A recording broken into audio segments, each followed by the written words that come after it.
Now I would like to yield to the distinguished member of the Ways and Means Committee, the gentleman from Illinois, Mr. Roskam, for 3 minutes. The gentleman is recognized for 3 minutes. I thank the gentleman for yielding.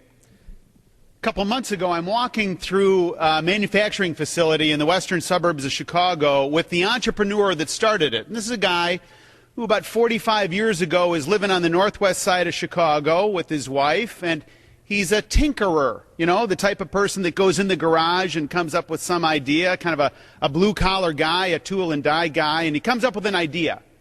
And over a period of time, he borrows a couple $1,000 from his mother-in-law, and he builds up a little business. And this is a very typical story. This isn't unique to Chicago or Detroit or New York. This happens all the time.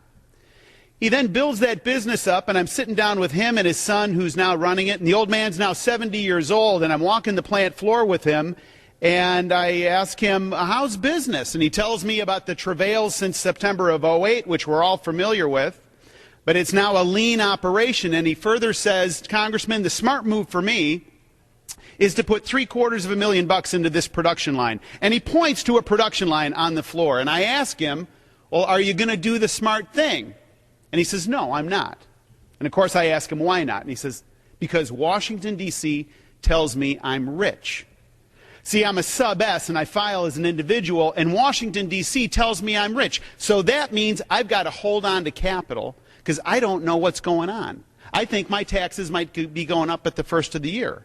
And then further, he mentioned health care, he mentioned cap and trade, he mentioned ambiguity in the capital markets. But for the life of me, I don't understand why we as a body have not figured out that we need people like him, my constituent, the entrepreneur, to go out and hire folks. And he's not going to do it if his taxes are going to go up.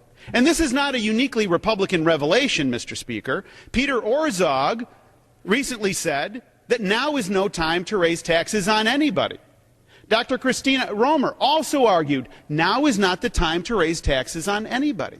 And for a majority, with all due respect, Mr. Speaker, that has had the calendar now well in place and been able to control this process for years, and now we find ourselves 30 days out from the largest tax increase in American history, and we're having this junior varsity argument about whether we should nickel and dime the very people that we're trying to create an incentive for. I just think that we can do better. I think the American public, Mr. Speaker, has an expectation that we're going to do better. I think, frankly, the White House has an expectation that we can do better. So I urge us to defeat this today and to really get about this very serious idea of how it is that we create not just certainty and predictability, but an environment where the entrepreneurs that I've described and I represent and we all represent say to themselves, yes, I want to invest and I want to hire more. I yield back.